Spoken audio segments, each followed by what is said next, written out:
Hey, what's cracking, peeps? I'm glad to see you back, and this is episode 8 of our MCParty map making series, and as usual, I'm as excited as ever to get on started, but there's one project that's been really irritating me since the day we started it, and it's the piece selection.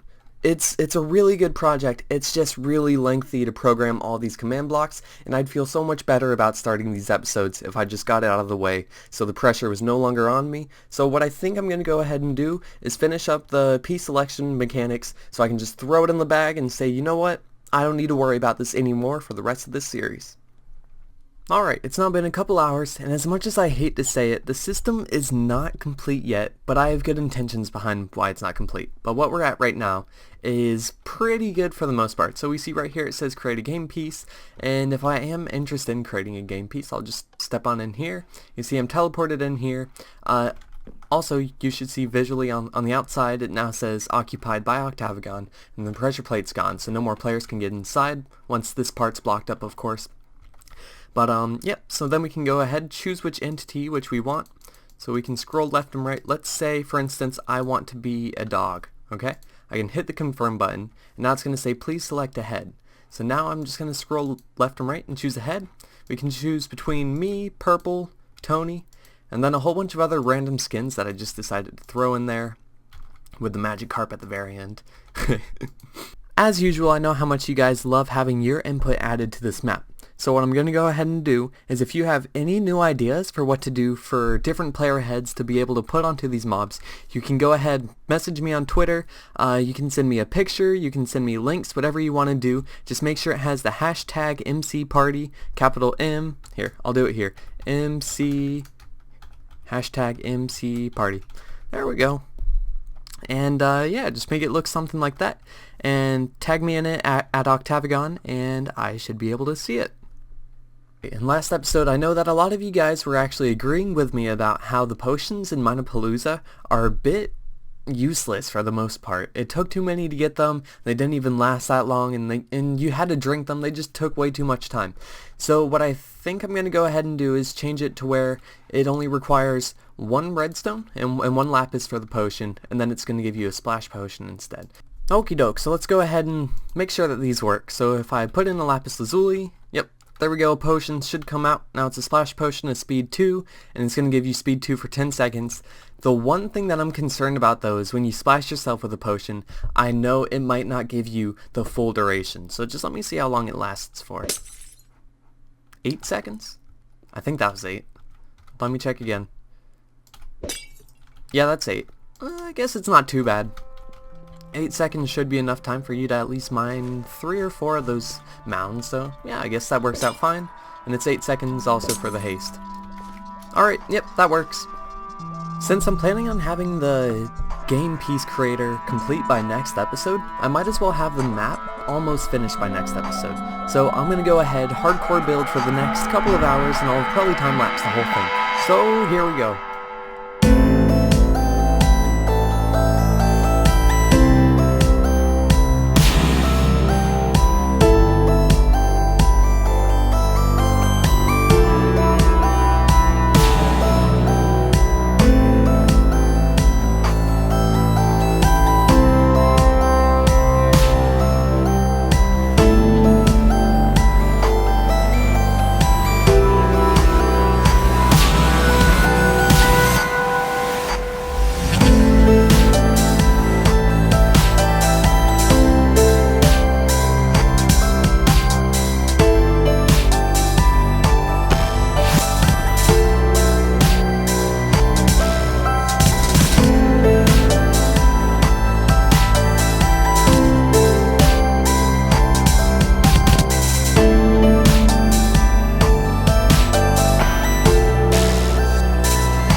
slowly but surely, this map is falling into place, which I am happy about.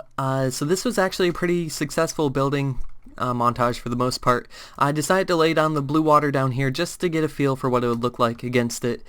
And, you know, things are actually looking pretty good for the most part. I'm happy, so that's a good sign. I'm usually not too pleased with my builds, but this time, I don't know. Just something really about this really does spark me. So, yep, we still have this corner right here, though, still.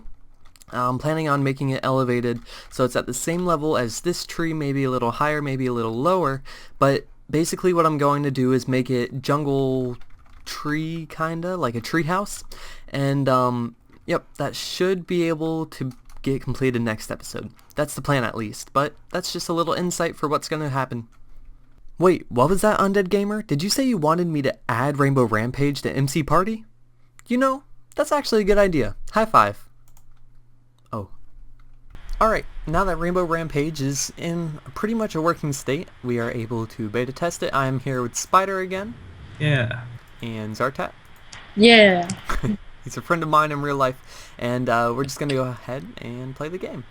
So, here we go. Good luck, guys. Let's do it. I'm going into F5, because I'm that cool. So this is just like... Oh, wait, what? Nothing. Whee! But this is pretty much like the Rainbow Rampage that was on Minathon, with a couple more fixes, and, oh no, oh no. I win! Good job. Yay! It worked. And then it resets, and yeah, just a short little game, but this is pretty much the same Rainbow Rampage that was on Minathon, simplified down and with no power-ups for faster gameplay. But, yep, so that's how we know that it works. Alright, thanks guys. Alright, so now I have something quite serious to speak with you guys about. So, Purple and Tony, they were the two other developers of this map. They were the ones who came to me to restart this. They are really sad that they had to do this, but they just don't have enough time right now to work on MCParty. So we had a big discussion about this, and we're on perfectly good terms. There's no hard feelings between any of us. They just purely don't have enough time to work on it right now. So, I still want to make sure this map gets out as efficiently as possible, as quickly as possible. So, I decided to find another one of my close friends. And his name is Spider Robot Man. You want to talk a little about yourself? Sure. Basically, me and Octavigon met at Minathon. I'm one of the people, the organizers behind it, and we had worked together on a few things, helping each other fix maps, and I would say I'm pretty good at Redstone.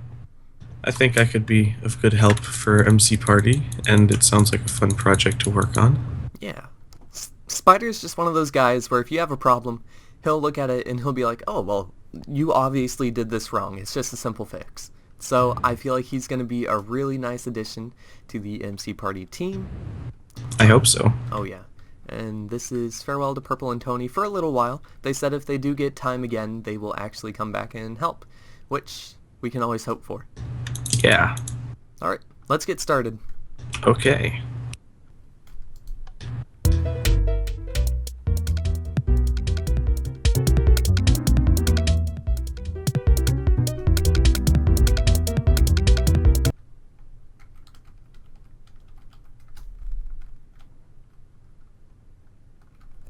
So as catchy as those note block tunes were, they did have to go. It wasn't as practical to use note blocks compared to play sounds, so I just had to clean up the redstone chunks just a little bit. I moved all of the redstone into this corner right here. So this is all that we have right now. So I compressed it all down, just cleaning up, making sure that everything is nice and fresh so we can actually start boosting the production rate. So me and Spider have been hard to work on some more concepts, and this is what we have so far. So this right here is the dice, what it's going to look like.